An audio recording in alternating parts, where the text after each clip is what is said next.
NCLEX സാറിന്റെ ഒരു question ഞാനിവിടെ എടുത്തിട്ടുണ്ട്. ഇത് ഏത് ക്വസ്റ്റ്യൻ ടൈപ്പ് ആണെന്നും എങ്ങനെയാണ് ഈ ക്വസ്റ്റിനകത്തെ തിയറി അപ്രോച്ച് ചെയ്യേണ്ടതെന്നും ഒക്കെ നമുക്ക് ഡീറ്റെയിൽഡ് ആയിട്ട് നോക്കിയാലോ. സോ വീഡിയോയിലേക്ക് കടക്കാം. സോ നമുക്ക് ആദ്യം ഈ ക്വസ്റ്റ്യൻ ഒന്ന് വായിച്ചു നോക്കാം. The nurse is caring for A client with COPD who is experiencing respiratory failure due to carbon dioxide retention. It would be a priority for the nurse to administer a PRN nebulizer treatment, administer the scheduled dose of IV methylprednisolone, request an order for non-invasive positive pressure ventilation, increase the oxygen flow rate from 2 liter per minute to 6 liter per minute via nasal cannula. So നമുക്ക് ഈ ക്വസ്റ്റ്യനകത്തെ COPD എന്താണ്, അല്ലെങ്കിൽ carbon dioxide retention എന്താണ്, ഇതിനകത്തെ nebulised treatment, methylprednisolone, non invasive positive pressure ventilation, oxygen flow rate എന്താണ്, എന്തിനു വേണ്ടിയൊക്കെയാണ് ഇത് ചെയ്യുന്നതെന്നൊക്കെ മാത്രം മനസ്സിലാക്കി അല്ലെങ്കിൽ അതിൻ്റെ ഒരു ബേസിക് നോളജ് ഉണ്ടെങ്കിൽ മാത്രം നമുക്കിതിൻ്റെ ആൻസർ ചെയ്യാനായിട്ട് പറ്റില്ല. COPDയും കാർബൺ ഡൈ ഓക്സൈഡ് റിറ്റൻഷനും തമ്മിലുള്ള റിലേഷൻ എന്താണ്, എന്തുകൊണ്ടാണ് COPDയിൽ ഈ കാർബൺ ഡൈ ഓക്സൈഡ് റിറ്റൻഷൻ സംഭവിക്കുന്നത് എന്നറിഞ്ഞിരിക്കണം. ഓക്കെ, അതിനുശേഷം ആ ഒരു ബേസിക് നോളജ് വെച്ചിട്ട് ഈ ഓപ്ഷനകത്ത് കൊടുത്തിരിക്കുന്ന ഓരോ ഇൻ്റർവെൻഷൻസും ഈ പറയുന്ന കാർബൺ ഡൈ ഓക്സൈഡ് റിറ്റൻഷനുമായിട്ട് കണക്ട് ചെയ്ത് ക്രിട്ടിക്കലി തിങ്ക് ചെയ്തിട്ട് വേണം ആൻസർ ചെയ്യാനായിട്ട്. At the same time priority അല്ലെങ്കിൽ പ്രയോറിറ്റൈസേഷൻ്റെ സ്ട്രാറ്റജിയും കൂടെ നമ്മളവിടെ യൂസ് ചെയ്യണം. അപ്പോൾ ഇത്രയും കാര്യങ്ങൾ കണക്ട് ചെയ്ത് മനസ്സിലാക്കി ചെയ്താൽ മാത്രമേ നമുക്ക് ആൻസറിലോട്ട് എത്താൻ പറ്റുള്ളൂ. സോ യൂഷ്വലി എല്ലാവരും COPD എന്താണെന്ന് ആലോചിക്കും, അതിൻ്റെ മാനേജ്മെൻറ്റ് പഠിച്ചു വെച്ചിരിക്കുന്ന തിയറി ഒന്ന് ബൈ ഹാർട്ട് ചെയ്ത് വെച്ചിട്ടുണ്ടായിരിക്കും, അത് ആലോചിക്കും. ഓപ്ഷനകത്തോട് നോക്കുന്ന സമയത്ത് ഇതെല്ലാം COPDക്ക് കൊടുക്കുന്നതാണല്ലോ എന്നൊരു കൺഫ്യൂഷൻ വരും. ഓക്കെ, നെബുലൈസർ നമ്മൾ COPDക്ക് കൊടുക്കും, മീഥൈൽപ്രെഡ്നിസോളോൺ ആയിക്കോട്ടെ, ഓക്സിജൻ ആയിക്കോട്ടെ.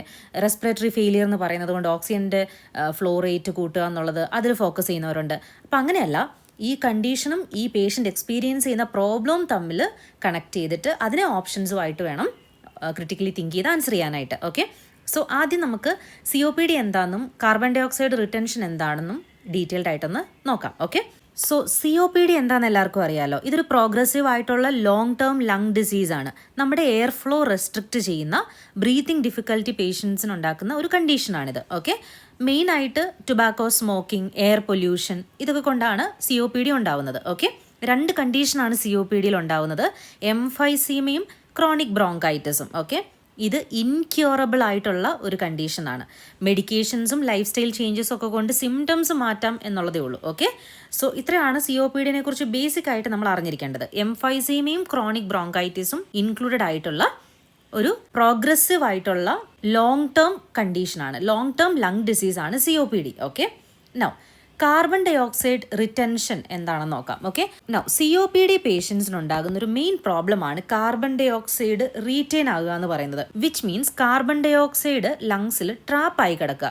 Normally carbon dioxide exhale ചെയ്ത് പോകണം അല്ലേ. സോ ഈ എക്സലേഷൻ്റെ പ്രോബ്ലം കൊണ്ട് കാർബൺ ഡൈ ഓക്സൈഡ് ലങ്സിൽ തന്നെ സ്റ്റക്കായിട്ട് നിൽക്കുന്നു, ട്രാപ്പായി നിൽക്കുന്നു. അതിനെയാണ് നമ്മൾ കാർബൺ ഡൈ ഓക്സൈഡ് റിറ്റൻഷൻ അല്ലെങ്കിൽ ഹൈപ്പർ കാപ്നിയ എന്ന് പറയുന്നത്. ഓക്കെ, നമുക്കറിയാം ക്രോണിക് ഒബ്സ്ട്രക്റ്റീവ് പൾമണറി ഡിസീസിൽ ലങ് ടിഷ്യൂസ് ഡാമേജ്ഡ് ആണ് അല്ലേ. അതുപോലെ തന്നെ എയർവേസ് നാരോ ആകും, മസിൽസിന് ഡിസ്ഫങ്ഷൻ ഉണ്ടാകും. അതുകൊണ്ടാണ് ഈ എക്സ്ഹേൽ ചെയ്യാൻ ബുദ്ധിമുട്ടാവുന്നത്. ഓക്കെ, സോ ക്രോണിക് ഒബ്സ്ട്രക്റ്റീവ് എന്ന വാക്ക് വെച്ചിട്ട് അത് ഓർത്ത് വെക്കുക. ഒബ്സ്ട്രക്റ്റീവ്, തടസ്സം. Okay, so carbon dioxide വെളിയിൽ വരുന്നില്ല, അത് തടസ്സമായിട്ട് നിൽക്കുകയാണ്, അവിടെ ട്രാപ്ഡായിട്ട് നിൽക്കുകയാണ്.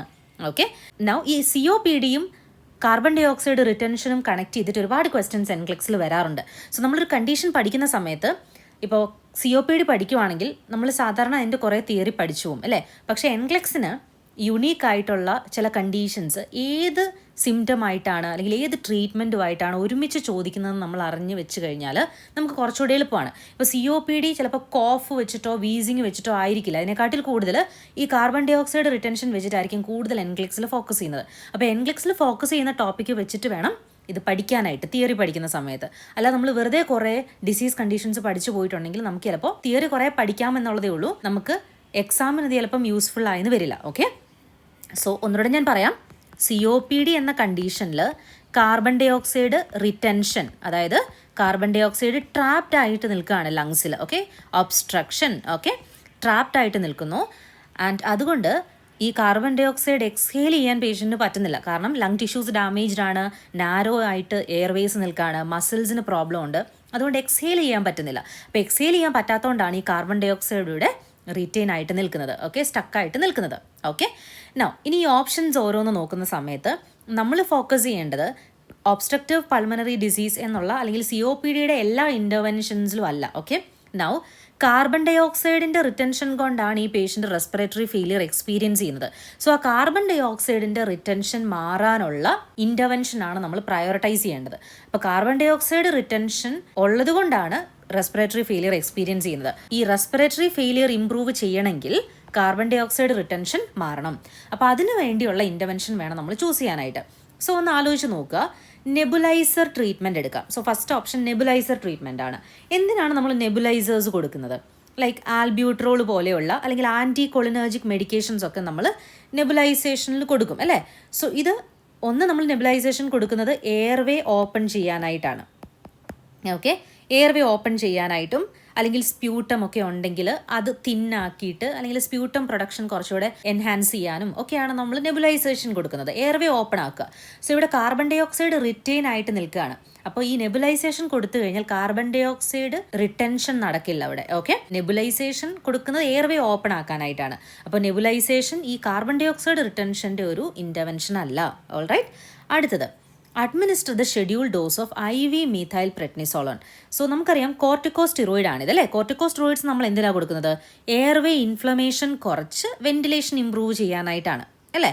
നൗ ഈ മീഥൈൽ പ്രെഡ്നിസോളോൺ പോലെയുള്ള സ്റ്റീറോയിഡ്സ് കൊടുക്കുന്ന സമയത്ത് അത് എഫക്റ്റീവ്നെസ് ഉണ്ടാവാനായിട്ട് കുറച്ച് സമയം എടുക്കും അല്ലേ. അപ്പോൾ ഷെഡ്യൂൾഡ് ആയിട്ടുള്ളൊരു ഡോസ് ഈ ഒരു പ്രോബ്ലത്തിന് കൊടുത്താൽ തന്നെ അത് എഫക്റ്റീവ്നെസ് വരാനായിട്ട് കുറച്ച് സമയം എടുക്കുന്നതാണ്.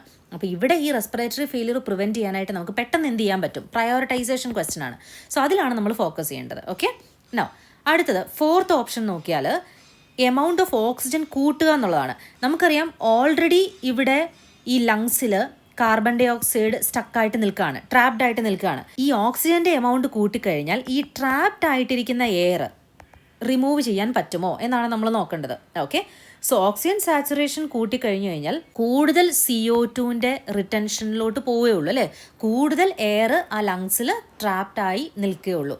കാരണം ഓക്സിജൻ വീണ്ടും ലങ്സിലോട്ട് പോവാണ്. സോ ഓക്സിജൻ ഫ്ലോ റേറ്റ് കൂട്ടിക്കഴിഞ്ഞാൽ വീണ്ടും കൂടുതൽ എയർ ട്രാപ്ഡ് ആവാനുള്ള സാധ്യതയാണ് കൂടുതൽ. സോ ഈ ക്ലയൻറ്റിൻ്റെ സിറ്റുവേഷൻ അനുസരിച്ച് തേർഡ് ഓപ്ഷൻ ആണ് കറക്റ്റായിട്ട് വരുന്നത്, non invasive positive pressure ventilation. Okay, non invasive positive pressure ventilation എന്ന് പറയുന്നത് അക്യൂട്ട് ഹൈപ്പർ കാപ്നിക് റെസ്പിറേറ്ററി ഫെയിലിയറിൻ്റെ ഒരു സ്റ്റാൻഡേർഡ് ആയിട്ടുള്ള ട്രീറ്റ്മെൻ്റ് ആണ്. ഓക്കെ, എസ്പെഷ്യലി COPD എക്സാസർബേഷനിലൊക്കെ. ഓൾറൈറ്റ്, സോ ഈ ഒരു NPPV അല്ലെങ്കിൽ non invasive positive pressure ventilation കൊടുക്കുന്നത് ബൈ ലെവൽ പ്രഷർ, അതായത് ഹൈ പ്രഷർ ഇൻഹലേഷൻ്റെ സമയത്ത് കൊടുക്കുകയും എക്സലേഷൻ്റെ സമയത്ത് ലോവർ പ്രഷർ കൊടുക്കുകയും ചെയ്യുന്നു. ഓക്കെ, സോ അതുവഴി ആൽവ്യുലാർ വെന്റിലേഷൻ കൂടുകയും ബ്രീത്തിങ്ങിൻ്റെ ആ ഒരു വർക്ക് കുറയ്ക്കുകയും കാർബൺ ഡൈ ഓക്സൈഡിനെ റിമൂവ് ചെയ്യാനായിട്ട് ഹെൽപ്പ് ചെയ്യുകയാണ് ചെയ്യുന്നത്. സോ ഇവിടുത്തെ പ്രയോറിറ്റി എന്ന് പറയുന്നത് കാർബൺ ഡൈ ഓക്സൈഡ് ലങ്സിൽ നിന്ന് റിമൂവ് ചെയ്യുക എന്നതായതുകൊണ്ട് അതിന് വേണം നമ്മൾ പ്രയോറിറ്റി കൊടുക്കാൻ. അതിനുശേഷം വേണം നമ്മൾ ബാക്കി അതിൻ്റെ സപ്പോർട്ടീവായിട്ടുള്ള ഓക്സിജൻ അഡ്മിനിസ്ട്രേഷൻ ആയിക്കോട്ടെ, ഇൻഫ്ലമേഷൻ കുറയ്ക്കാനുള്ള കോർട്ടിക്കോസ്റ്റെറോയിഡ്സ് ആയിക്കോട്ടെ, അതൊക്കെ കൊടുക്കുന്നത്. സോ നമ്മൾ ഓപ്ഷൻസിലോട്ട് നോക്കുന്ന സമയത്ത് ഈ ട്രീറ്റ്മെൻറ്റ് എല്ലാം COPDക്ക് കൊടുക്കുന്നതായിരിക്കാം. പക്ഷേ COPD ഉള്ളൊരു ക്ലയൻറ്റ് എക്സ്പീരിയൻസ് ചെയ്യുന്ന ഈ സിംറ്റത്തിനാണ് അല്ലെങ്കിൽ ഈ ഫൈൻഡിങ് അതിന് ഇമ്പ്രൂവ്മെൻറ്റ് വരുത്താനായിട്ട് നമ്മൾ എന്ത് ചെയ്യണം എന്നാണ് ഫോക്കസ് ചെയ്യേണ്ടത്. So carbon dioxide retention എങ്ങനെ കുറയ്ക്കാം, കാർബൺ ഡൈ ഓക്സൈഡ് ട്രാപ്ഡ് ആയിട്ട് നിൽക്കുന്ന കാർബൺ ഡൈ ഓക്സൈഡിനെ എങ്ങനെ വെളിയിൽ കൊണ്ടുവരാം, അതിനുള്ള ഇൻ്റർവെൻഷൻ വേണം നമ്മൾ ചൂസ് ചെയ്യാനായിട്ട്. സോ ഇതെല്ലാം നമ്മൾ COPDക്ക് ചെയ്യുന്ന ഇൻ്റർവെൻഷൻ ആണെങ്കിലും കൊടുത്തിരിക്കുന്ന ഫൈൻഡിങ്ങിനനുസരിച്ച് നമ്മൾ ക്രിറ്റിക്കലി തിങ്ക് ചെയ്ത് ആൻസർ ചെയ്യണം. സോ അതിനായിട്ട് COPD ഒക്കെ പഠിക്കുമ്പോൾ ജസ്റ്റ് സിംറ്റംസ്, കോസസ്, മാനേജ്മെൻ്റ് ഒക്കെ മാത്രം വെറുതെ പഠിച്ചു പോകുന്നവരുണ്ട്. അങ്ങനെയല്ല, COPDയിൽ എന്ത് പ്രോബ്ലം ഉണ്ടാകുന്നു, എങ്ങനെ അതുണ്ടാകുന്നു, ഇപ്പോൾ കാർബൺ ഡൈ ഓക്സൈഡ് റിട്ടൻഷൻ എങ്ങനെ ഉണ്ടാകുന്നു നമുക്ക് മനസ്സിലായി അല്ലേ. COPD ഉള്ള ക്ലയൻറ്റിന് എയർവേ ഒക്കെ ഡാമേജ്ഡ് ആയിട്ടിരിക്കുകയാണ്, മസിൽ ഡിസ്ഫങ്ഷൻ ഉണ്ട്, എയർവേ നാരോ ആയിട്ടിരിക്കുകയാണ്. അപ്പോൾ അതുകൊണ്ടാണ് കാർബൺ ഡൈ ഓക്സൈഡ് റിട്ടൻഷൻ ഉണ്ടാകുന്നത് നമുക്ക് മനസ്സിലായി. Now carbon dioxide retention എന്താണെന്ന് നമുക്ക് മനസ്സിലായി, അവിടെ ട്രാപ്ഡ് ആയിട്ട് നിൽക്കുകയാണ് എയർ. സോ ഇത് റിമൂവ് ചെയ്യാനായിട്ട് എന്ത് ചെയ്യണം, ആ ഒരു രീതിയിൽ വേണം നമ്മൾ തിയറി പഠിക്കാനായിട്ട്. സോ COPDയുടെ കോസ്, സിംറ്റംസ് ഒക്കെ വെറുതെ പഠിച്ചു പോയിട്ട് കാര്യമില്ല. NCLEXന് ഓരോ കണ്ടീഷനിലും ചോദിക്കുന്ന ഒരു പെർട്ടിക്കുലർ കാര്യം, എപ്പോഴും റിപ്പീറ്റഡ് ആയിട്ട് വരുന്ന പെർട്ടിക്കുലർ ഒരു ഫൈൻഡിങ്ങോ അല്ലെങ്കിൽ ഒരു കോസോ ട്രീറ്റ്മെൻറ്റോ ഒക്കെ കാണും. സോ അത് വെച്ചിട്ട് അതിനോട് ചേർത്ത് പഠിച്ചു പോവുകയാണെങ്കിൽ നിങ്ങൾക്ക് കുറച്ചുകൂടെ എഫക്റ്റീവായിട്ട് എക്സാം അറ്റൻഡ് ചെയ്യാനായിട്ട് പറ്റും. ഓക്കെ, അപ്പോൾ ഈ ഒരു വീഡിയോ നിങ്ങൾക്ക് ക്ലിയർ ആയെന്ന് വിശ്വസിക്കുന്നു. തേർഡ് വണ്ണാണ് എൻ്റെ കറക്റ്റ് ആൻസർ. സോ ഈ ഒരു രീതിയിൽ നിങ്ങൾക്ക് NCLEX പഠിക്കണം എന്നുണ്ടെങ്കിൽ ഞങ്ങളെ കോൺടാക്ട് ചെയ്യാം. Thank you so much for watching this video.